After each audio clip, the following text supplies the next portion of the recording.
Chicos, buenos días. Vamos a continuar con la parte, con la clase número 4 de la materia de Derecho.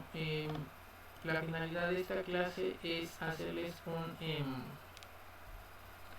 un repaso de los temas que vimos en estas 3 semanas anteriores, con la finalidad de que tengan las ideas o las clases más en presente, que las tengan presentes para el examen de la siguiente semana. ¿Okay? Lo que vamos a hacer en esta clase es un repaso de las 3 clases anteriores, de los temas anteriores que ya vimos, con la finalidad de que vayan estudiando para su examen. ¿Okay? Entonces, voy a comenzar con el primer tema, que fue el origen y la importancia del derecho. ¿Okay? La pregunta que ya vemos, o sea, todos estos temas ya los hemos visto, simplemente va a ser como una manera de repasar. Y en la clase de Zoom les voy a dar una guía para que estudien también para el examen. ¿Okay? Entonces, ¿por qué es importante el derecho? El derecho, chicos, pues por la utilidad que tiene para la sociedad y los fines de ¿verdad? Para que la sociedad pueda vivir más bien las personas podamos vivir en comunidad de manera correcta, de manera organizada. Estas normas, estas reglas que se van a hacer, precisamente son para que la comunidad se organice, para que las personas estemos organizadas en nuestros diferentes trabajos, en nuestras casas, en nuestras colonias, en nuestras comunidades, en nuestros países y con otros y también con otros países, ¿verdad? Adquirir derechos y deberes, es decir, el derecho nos va a dar nos va a imponer reglas y normas, pero también nos va a conceder derechos, como a la educación, como a una vida sana, una vida digna, como el derecho a la salud, el derecho al trabajo. Entonces, tanto nos pone reglas, pero también nos concede favores, ¿no? La definición de derecho, el conjunto de reglas que nos sirven para regular la conducta de las personas en sociedad. ¿Por qué es importante el derecho? Porque su importancia radica en que es esencial para la supervivencia de la sociedad, para que las personas podamos vivir en grupos, ya sea pequeños, medianos o grandes. Es importante el derecho para que estas sociedades o estos grupos podamos sobrevivir en comunidad y no tengamos conflictos con otras personas o con otras comunidades. El punto 1, origen e importancia del derecho. Pues en el ámbito histórico, chicos, dijimos que desde que éramos nómadas vivíamos en grupos sociales organizados ya, ¿verdad? No, el ser humano no puede vivir solo, ya sea por historia o por nuestra misma forma de ser. Los humanos, las personas, siempre hemos tratado de o hemos vivido en grupos sociales organizados. Entonces, al vivir en grupos sociales organizados, tenemos que mantener o imponer reglas de sobrevivencia o de supervivencia. Sin embargo, como antes éramos nómadas, que andábamos de un lugar para el otro, chicos, como que buscando en dónde vivir o por los cambios de climas, moviéndonos de un lugar a otro, cuando viene la agricultura pasamos a ser sedentarios.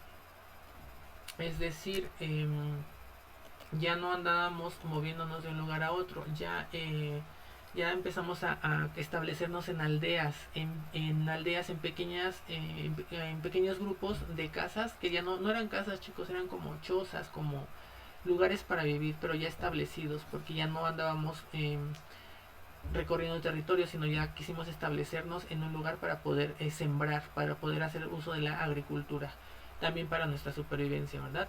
Sin embargo, estas aldeas con el paso del tiempo se hicieron villas, que ya fueron comunidades un poco más grandes, y con la evolución, con el paso de los años del tiempo, nos fuimos formando en ciudades hasta llegar a naciones incipientes, naciones que apenas comenzaban a nacer, que carecían de varias cosas, pero ya al fin y al cabo naciones, ¿verdad? Hasta dar lugar a nuestra actualidad, a lo que desde hace tiempo ya conocemos como estados soberanos o países, chicos. Con el aumento de estos grupos sociales ya en naciones, pues la complejidad de las reglas del derecho fue cambiando, ¿verdad? Ya fue incrementando. Por eso estas reglas, al ser tantas, pues hubo necesidad de escribirlas, porque como eran tantas, pues podrían olvidarse, ¿verdad? Entonces, como se tenían que escribir, pues por eso se inventaron los códigos. Y recordemos que el primer código es el código de Ur-Nammu, el primer código jurídico escrito, el de Ur-Nammu, en el año 2050 a.C. Sin embargo, a pesar de que este fue el primero, el que destacó más porque era más complejo en su estructura fue el código de Hammurabi en 1870 con el rey de Babilonia, chicos. Em, este código establece normas complejas y penas de violación de las mismas. Ya se tocaban temas de homicidio, de robo, de muerte, de agricultura, de la propiedad, del derecho a la mujer, del matrimonio, del derecho de los niños y de los esclavos que en ese tiempo todavía había. Pero posteriormente el derecho romano surge, obviamente en Roma, con la ley de las 12 tablas, en donde incluía varios códigos escritos que dividieron el derecho. Había derecho procesal, familiar, de propiedad, de agrario, penal, público y otros tipos de. Entonces, por eso este derecho influyó en España, en Francia y América Latina. En Inglaterra surge en el siglo XII el derecho de common law, el derecho de la ley común, o mejor conocido como derecho consuetudinario. En este derecho, o más bien este derecho se basa en las decisiones de los jueces de resolver litigios o controversias. Este sistema fue adoptado por países colonizados por Inglaterra, es decir, en Inglaterra se crea, pero los países que eran colonizados por esta potencia fueron Australia, Estados Unidos y Canadá, y de ahí se basaron sus códigos también.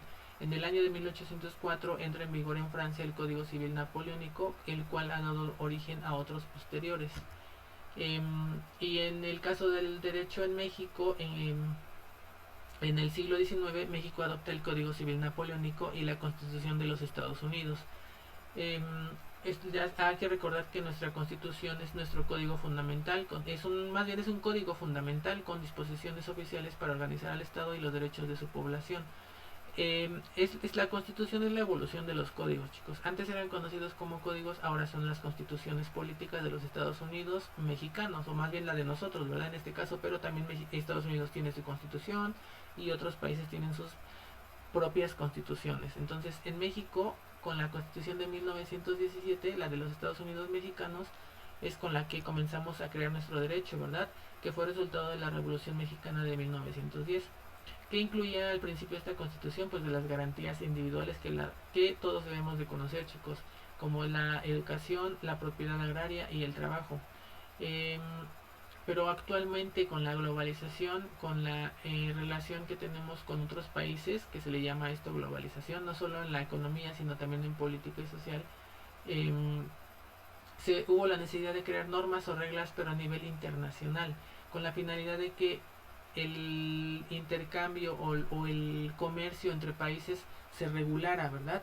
Entonces, con esta globalización, pues los códigos han comenzado a aparecerse entre las naciones, es decir, han adoptado las mismas reglas, las mismas normas, los mismos derechos y obligaciones de todos los países del mundo, pues con la finalidad de poder vivir de manera igual, ¿no?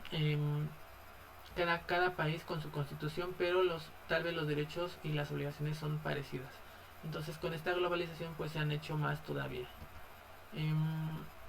Cabe recordar que la Organización de las Naciones Unidas ha promovido que los códigos sean adoptados por varios países. En el caso de México, nuestro máximo código o nuestra máxima constitución es la de los Estados Unidos mexicanos. Después de esta constitución vienen las leyes federales y los tratados internacionales. Después de ellos se encuentran debajo las leyes locales en cada entidad federativa, es decir, en cada estado de la república nuestras leyes locales, y en general en el país existen más de 200 leyes federales. Con eso terminamos la parte del primer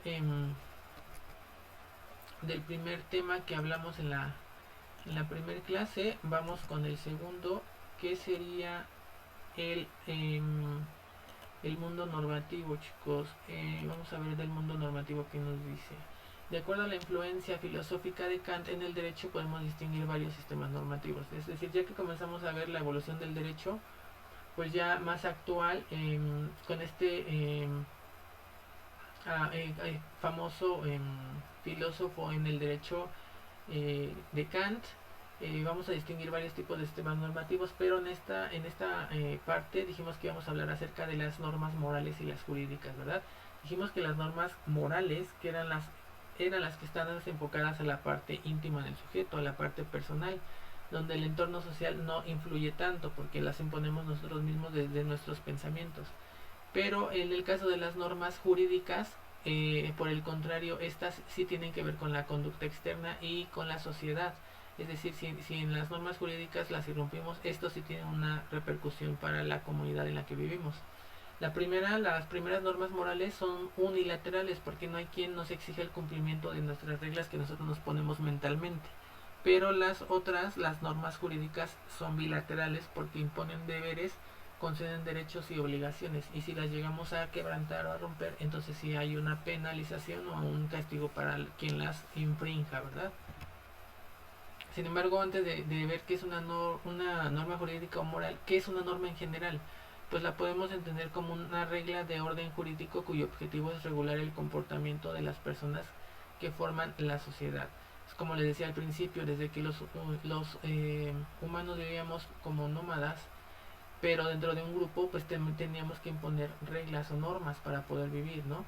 Entonces asimismo es eso la norma, es una regla que ordena a las comunidades de orden jurídico cuyo objetivo es regular el comportamiento de nosotros en un grupo. Estas normas son reglamentadas por autoridades competentes, como ya les habíamos explicado anteriormente, en este caso el Poder Legislativo, el que legisla y hace la ley, ¿verdad? Y delinear los derechos y deberes de los ciudadanos y en caso de incumplir estas normas, pues aplicar sanciones. Los tipos de normas de conducta, dijimos que hay en este tipo de normas hay normas jurídicas, que son los reglamentos, ordenamientos cuya violación es un acto ilícito, por lo que implican una sanción, a diferencia de las morales. Las morales, las que nosotros nos imponemos, y el no seguirlas o no cumplirlas no tiene mucha importancia en la sociedad o a nivel de la comunidad. Las normas sociales de diferentes tipos, dijimos, usos y costumbres, como la forma, no sé, de comer, la forma en que vivimos, la forma en que nos educaron en casa, el caso de la moda, que dijimos que podemos seguir o no la moda, pero si nos van a criticar si no la seguimos, entonces esa es como una recriminación social, ¿no? El hecho de no cumplir una de estas reglas de normas o una de estas normas sociales pues no tiene gran impacto social, sin embargo la gente sí nos va a tachar, nos va a discriminar solamente, ¿no? Normas penales se encuentran en el Código Penal y resguardan los bienes fundamentales del grupo social. Tienen como finalidad la convivencia pacífica y ordenada de los miembros de una comunidad. Es decir, estas sí son ya más complejas, ya implican deberes, obligaciones, pero también sanciones si no las cumplimos. Y las normas religiosas, chicos, las que provienen de Dios, quien las destina a todos los seres humanos y son quienes deben cumplirlas ante Él. Esas ya depende de nuestra religión, lo tocamos la semana pasada y hablamos de eso, ¿verdad? De que el no cumplirlas pues había un castigo divino, se podría decir así, ¿no? Pero no un castigo como el de ir a la cárcel, por ejemplo, por no cumplir una de estas reglas, no, porque solamente es para los que seguimos esta religión, ¿ok? Normas jurídicas. Ahora sí, ya entrando de lleno a las normas jurídicas solamente, aquellas que imponen el cumplimiento de algo y ordenan la conducta de la persona. Si esta norma es quebrantada, se aplica una sanción por la autoridad correspondiente. Podemos clasificarlas en imperativas y dispositivas. Dijimos que las imperativas son las que obligan a la persona a cumplir con lo impuesto, aunque la persona no esté de acuerdo. Y la segunda es que son las dispositivas, obligan a la persona mientras no vaya en contra de su voluntad. Por lo tanto, podríamos entender al mundo normativo en general como el grupo de normas que existen para que la sociedad funcione correctamente y cumplir con las leyes que se establecen. Es decir, chicos, el mundo normativo es una mezcla de derecho junto con la parte moral de las personas, lo que hace que se realice una vida sana en la sociedad. Ok, y terminamos con eso la parte de la clase del mundo normativo. Vamos con la siguiente clase, que fue la última, que es respecto a la formación y la creación de la ley. Necesito ver si se sigue grabando mi clase. Sí, se sigue grabando. Vamos a comenzar entonces con la valoración de la formación y la creación de la ley. Dice, primero dijimos que íbamos a definir o vamos a dar la definición de ley. ¿Qué es la ley, chicos? Pues la palabra proviene del latín lex o legis, que es parecida, que significa como legis o legis, no sé cómo se lea legis, de legislar, de hacer ley, de hacer normas, de crearlas. Es decir, toda norma jurídica que emana del poder público o que surge del poder legislativo. Cabe recordar que la primera ley que surge en el derecho es la ley de las 12 tablas, como lo vimos hace un momento en la primera parte del repaso, en el año 451 a.C. que vimos en las clases anteriores y que contiene las bases del derecho público y privado. Dijimos que con esta ley de las dos tablas incluía varios códigos y estos códigos ya comenzaban a dividir el derecho. Entonces por eso se habla aquí ya de derecho público y privado, porque en esta ley ya se dividía. México sigue la tradición del derecho escrito y la legislación es parte importante del país, ya que el derecho debe emanar de la voluntad del pueblo soberano. Es decir, que el pueblo está de acuerdo en que el derecho sea escrito y que se legisle para poder vivir de manera conjunta como sociedad. De acuerdo a Eduardo García Maínez, acuérdense de este escritor o jurista y filósofo en el derecho, que fue importante para la historia de México. Él nos da una definición de legislación. Entonces nos dice que la legislación es un proceso por el cual uno o varios órganos del Estado formulan y promulgan reglas jurídicas de observancia general. En este caso dijimos que era el poder legislativo, de legislar, de hacer leyes, ¿ok? Toda ley debe cumplir tres características. Para empezar, ya dijimos que la primera es la generalidad, es decir, que todas las reglas que se crean deben aplicarse a todos los individuos sin distinción. Deben de ser o tener obligatoriedad, que es la segunda característica. Debe cumplirse cabalmente el contenido de la ley. Si no es así, habrá castigo para los infractores. Es decir, que nos están obligando a cumplir estas reglas, porque si no tendremos un castigo. El Estado es el quien tiene la facultad de imponer el cumplimiento de dicha ley con la finalidad de mantener el orden social. El derecho nos va a obligar a seguir estas reglas a través del poder judicial, de la parte de la policía, de quienes nos hacen cumplir con la ley, es el poder judicial.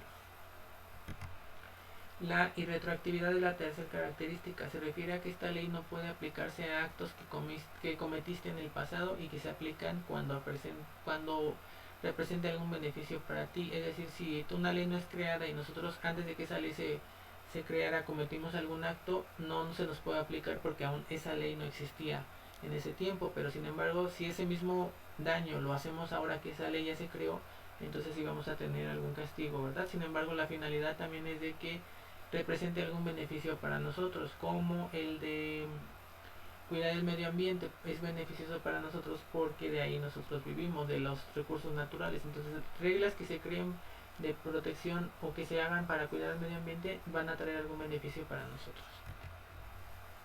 ¿Qué pasa con el proceso de la creación de la ley en México? En México, como en otros países, la creación de la ley está a cargo del legislador. Les dije que la parte de los tres poderes que hacen o más bien de los tres poderes, el que hace la ley o el que se encarga de legislar es el poder legislativo, ¿verdad? Dentro del poder legislativo hay legisladores. ¿Qué es un legislador? Es una persona constitucionalmente facultada para crear o modificar una ley. En México, los diputados y senadores en el Congreso de la Unión. Ellos están encargados de crear y hacer leyes, de presentar proyectos de ley para beneficio de nosotros, chicos. ¿Por qué? Pues se supone que para eso están trabajando ahí, para crear leyes para que podamos vivir de manera correcta o de una mejor manera con el paso de los años, ¿ok? Esto lo pueden ser la Cámara de Diputados y la Cámara de Senadores en el Congreso de la Unión. En nuestro país existe un proceso federal para crear o modificar leyes, chicos, en la Constitución. Es decir, para que se hagan leyes no solamente dijimos que era ya aparecieran así de la nada y ya se respetaran, no. Se van creando conforme va evolucionando la sociedad, la comunidad, el ser humano en general, y vamos creando normas que nos permitan vivir mejor con el paso del tiempo, ¿no? Que nos traigan más beneficios y menos efectos negativos. El proceso se encuentra en los artículos 71 y 72 de nuestra Constitución y que incluyen a dos de los tres poderes de la Unión, el legislativo y el ejecutivo. Es decir, en los artículos 71 y 72, ahí se establece cuál es el proceso por el cual una ley tiene que hacerse ley o puede hacerse ley.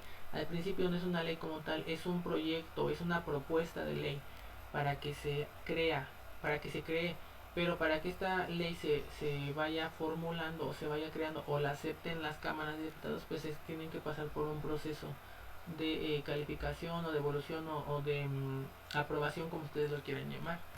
El primero, dice, el proceso legislativo en México consta de 7 etapas. La primera es la iniciativa, donde se somete a consideración el proyecto de ley a alguna de las cámaras y esta se someterá a análisis y dictaminación.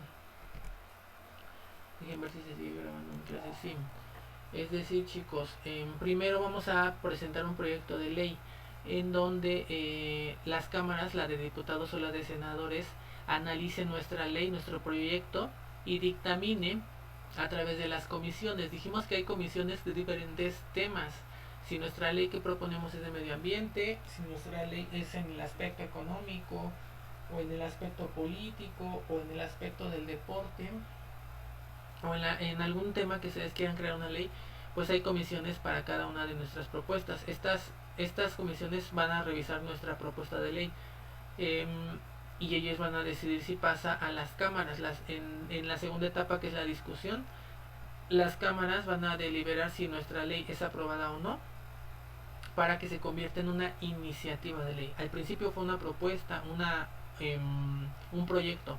Ya en la etapa 2, esta iniciativa, esta propuesta o este proyecto se convierte en iniciativa ya.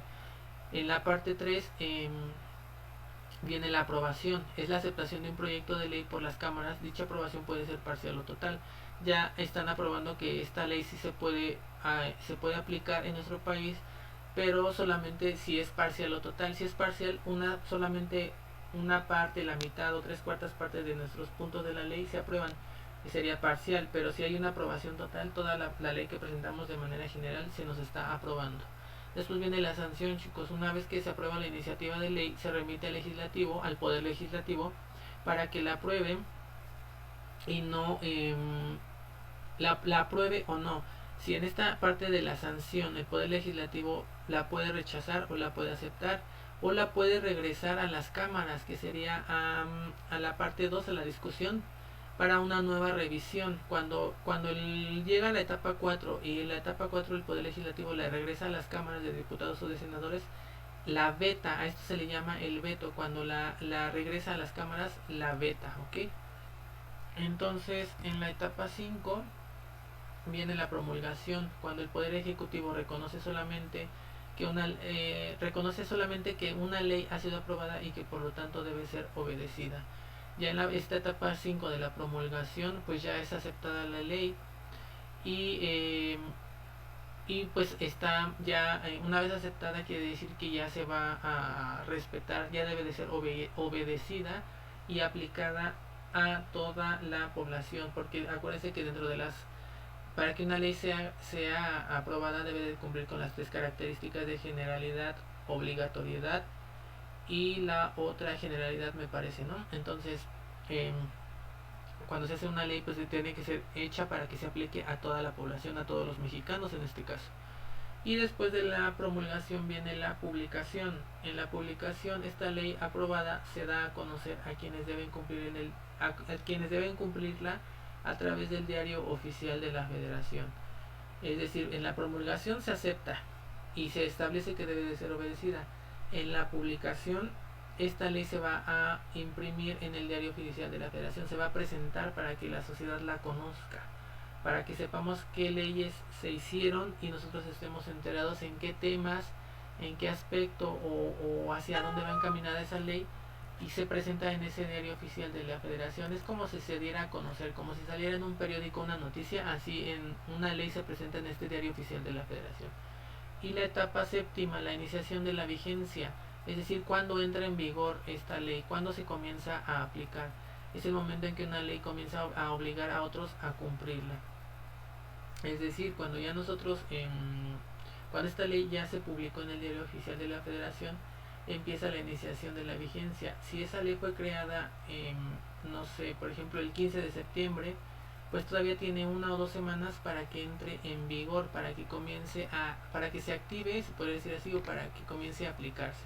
Todavía después de que se presentó, desde que se publicó en el diario oficial, faltan 2 semanas para que esta ley empiece a entrar en vigor, empiece a cumplirse. Entonces, en esas 2 semanas todavía no se puede respetar, porque todavía no entra en vigencia. Es decir, si en esas 2 semanas se comete un acto que tenga que ver con esa ley, todavía no se aplica. ¿Por qué? Porque ella va a comenzar a aplicarse hasta dentro de 2 semanas. Entonces, esa es la iniciación de la vigencia, cuando se da la fecha en que ya esta ley se va a aplicar para todos. Y eso sería la parte 3 de, bueno, el repaso de la clase número 3, chicos. Entonces, pues Les comento que esta clase fue como un repaso para que todos pudiéramos aclarar los puntos que a lo mejor teníamos todavía duda, ¿no? Creo que estos tres primeros temas de este parcial han sido sencillos hasta ahorita. Ha sido la introducción de saber qué es el derecho. Aprendimos a saber la definición de derecho, qué es una norma, qué es una norma moral, qué es una norma jurídica, cuál es una norma social, cuál es una norma religiosa. Ya aprendimos cuál es la Constitución en México, cómo se crean las leyes, cuántas etapas tienen que pasar para que estas comiencen a funcionar. Entonces, aunque se ven sencillos los temas, pues hemos aprendido varias cosas importantes que a lo mejor al principio no teníamos en cuenta, pero que ahora ya si nos llegan a preguntar o nos llegan a hacer una pregunta respecto a derecho, pues a lo mejor nosotros ya tenemos o ya podemos opinar con alguna respuesta, pero ya habiendo tomado primero la clase para poder expresar una opinión, chicos. Entonces, por eso es importante que sepan qué es el derecho, qué es una ley, qué es una norma, cuántos tipos de normas puede haber, cuál es la diferencia entre estas, si tienen efecto en la sociedad o no, cuántas cámaras hay en México, cuántos poderes hay, cómo se crea una ley, cuántas etapas son para que estas leyes se hagan,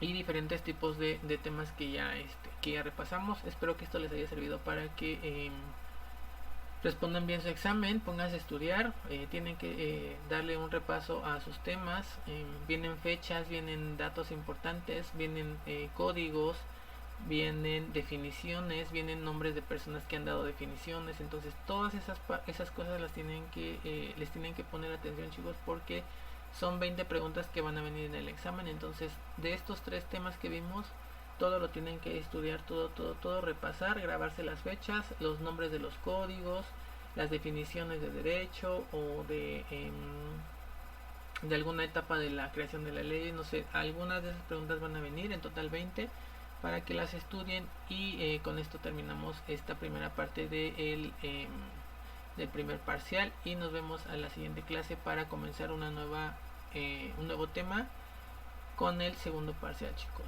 Es todo por esta parte de la clase grabada, y si tienen dudas ahorita las discutimos en la clase de Zoom, ok. Muchas gracias, chicos.